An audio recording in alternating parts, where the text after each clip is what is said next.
இந்த காணொளியை தங்களுக்கு வழங்குபவர்கள் எஸ்பிஓ டிஜிட்டல் மார்க்கெட்டிங் நிறுவனம். மேலும் முழு தகவல் பெற இங்கு தெரியக்கூடிய எண் மூலம் வாட்ஸ்அப்பில் தொடர்பு கொள்ளுங்கள். ஸ்கிப் பண்ணாதீங்க, பெரிய தப்பு. தினம் 300 ரூபாய் சம்பாதிக்க அரிய வாய்ப்பு. இன்ஸ்டாகிராம், ஃபேஸ்புக் பயன்படுத்த தெரிந்தால் போதும். Content post and content publishing மூலமா தினம் 300 ரூபாய் சம்பாதிக்கலாம். இந்த வேலை செய்ய 5 நிமிடம் போதும். Work training support, group communication support, all language customer live chat support, முக்கியமா சொந்தமா ஒரு பிசினஸ் ஸ்டார்ட் பண்ற அளவுக்கு உங்களால கற்றுக்கொள்ளவும் முடியும், சம்பாதிக்கவும் முடியும். இந்த வேலை வாய்ப்பு வழங்குவது 5 வருடத்திற்கு மேல ரன் ஆகிட்டு இருக்க நம்ம தமிழ்நாட்டு company school of business organisation private limited. மேலும் விவரங்களுக்கு டிஸ்கிரிப்ஷன்ல கொடுத்திருக்க நம்பருக்கு வாட்ஸ்அப் பண்ணுங்க. என் இனிய உறவுகளை, இன்று நாம் இந்த காணொலியில் பார்க்க இருப்பது ஆட்சிபுரீஸ்வரர் திருக்கோயில் ஆகும். இத்திருக்கோயில் என்பது தமிழ்நாடு காஞ்சிபுரம் மாவட்டத்தில் உள்ள அச்சிரப்பக்கம் என்னும் பகுதியில்தான் இத்திருக்கோயில் அமைந்துள்ளது. இது தேவாரம் பாடப்பட்ட சிவத்தலமாகும். தேவாரம் பாடப்பட்ட தொண்டை நாட்டு தலங்களில் இத்தலம் 29வது தலமாக சொல்லப்படுகிறது. இத்தலத்தில் தல விருட்ச மரம் என்று சொல்லுவது சரக்கொன்றை ஆகும். தீர்த்தம் என்பது தேவ, பானு மற்றும் சங்கு தீர்த்தம். ஆகம பூஜை என்பது காமிகம். இத்தலத்தை பற்றி திருஞான சம்பந்தர் அவர்கள் தேவார பதிகத்தில் தேனினும் இனியர் பாலன நீற்றர் என்றும் இறைவனை போற்றி புகழ்கிறார்.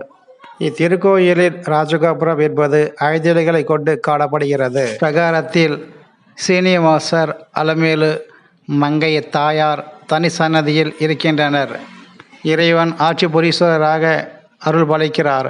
இத்திருக்கோயிலில் நாம் பிரார்த்தனை செய்து கொண்டால் ஆட்சி செய்யும் வாய்ப்பு, ஆளுமை திறன், பதவி உயர்வு கிடைக்கும் என்பதும், இங்குள்ள இறைவன் அட்சரம் என்னும் எழுத்தின் வடிவமாக இருப்பதால் கல்வி கேள்விகளில் சிறப்பாக விளங்கலாம் என்பதும் நம்பிக்கையாகும்.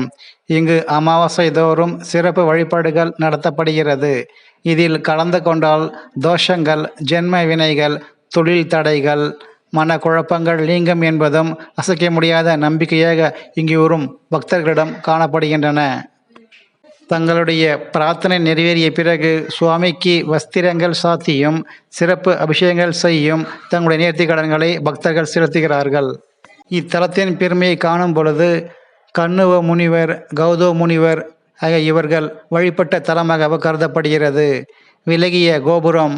பாண்டிய மன்னன் ஒருவன் சிவத்தல யாத்திரை சென்று கொண்டிருந்த போது இத்தலத்தின் அருகே அவரது தேர் அச்சு முறிந்து நின்று விட்டது. அதன் பிறகு பணியாளர்கள் சக்கரத்தை சரி செய்து கொண்டிருந்த போது தங்க நிறமான உடும்பு ஒன்று சென்றதை கண்ட மன்னன் அதனை பிடிக்க சென்றார். உடும்போ ஒரு மரத்தின் ஓட்டையில் புகுந்து கொண்டது என்றும் சொல்லப்படுகிறது. காவலர்கள் அந்த மரத்தை வெட்டிய போது இரத்தம் வழிபட்டதாகவும் கூறப்படுகிறது. இரத்தம் வழிபட்டதை கண்டு உடும்பு வெட்டுப்பட்டது என்று மன்னன் தவறாக கருதினார்.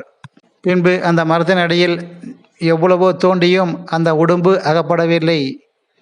அன்று இரவு மன்னருக்கு சிவபெருமான் அவர்கள் அந்த கனவில் வந்து காட்சி தந்தார். அதாவது உடம்பு மூலமாக நான் திருவிளையாடல் புரிந்ததை வெளிக்காட்டி அவருக்கு சுயரூபத்தை காட்டியதாகவும் கூறப்படுகிறது. மேலும் அந்த மரத்தை தோண்டப்பட்ட பகுதியில் தான் சுயம்பாக எழுந்தளிப்பதையும் மன்னருக்கு சிவபெருமான் அவர்கள் உணர்த்தியதாகவும் கூறப்படுகிறது.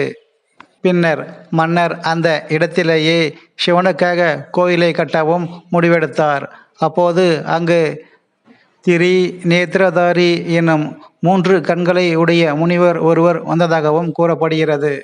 தீவிர பக்தரான அவரிடம் மன்னர் இந்த தலத்தை தாங்களே கட்டித்தரும்படி கூறிவிட்டு தனது யாத்திரையை தொடர்ந்தார். நெடுநாட்கள் கழித்த பிறகு மன்னர் திரும்பி வந்தபோது கோயில் மத்தியில் நந்தி கொடி மரத்துடன் ஆட்சிபுரீஸ்வரருக்கு ஒரு கருவறையும், அவருக்கு வலது பின்புறத்தில் ராஜகோபுரத்தின் நேரே உமை ஆட்சீஸ்வரருக்கு, அதாவது அம்மையாருக்கும் ஒரு தலமும் கட்டி வைத்திருந்தார். இத்தலத்தில் கருவறைக்கு பின்னர் சிவன், பார்வதி அவர்கள் திருமண கோலத்தில் காட்சியளிப்பது தனி சிறப்பாகும். சுயம்பு லிங்கமாக காட்சியளிக்கும் யமயாட்சீஸ்வரரே இங்கு பிரதானமாக கருதப்படுகிறது. திருவிழாக்களும் இவருக்கே நடத்தப்படுகிறது. ராஜகோபுரத்தில் இருந்து கொடிமரமும் நந்தியும் விலகியே இருக்கிறது. இங்குள்ள திருக்கோயிலில் ஆட்சிபுரீஸ்வரர், உமையாட்சீஸ்வரர் என 2 மூலவர்களுக்கு தனித்தனி கருவறைகள் அமைக்கப்பட்டுள்ளன. மேலும் இளங்கிளி அம்மை, உமையாம்பிகை என 2 அம்மன்கள் தனித்தனியே கருவறைகளில் அருள்பாலிக்கிறார்கள்.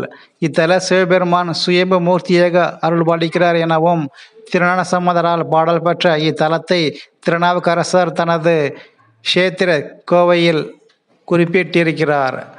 அகத்தியருக்கும் இத்தலத்தில் சிவன் தனது கைலாய திருமண காட்சியை காட்டினார் என்றும் கூறப்படுகிறது. சிவனால் வதம் செய்யப்பட்ட தாரகனும் வித்யுன்மாலியும் அவருக்கு துவார பாலகர்களாக இருக்கிறார்கள்.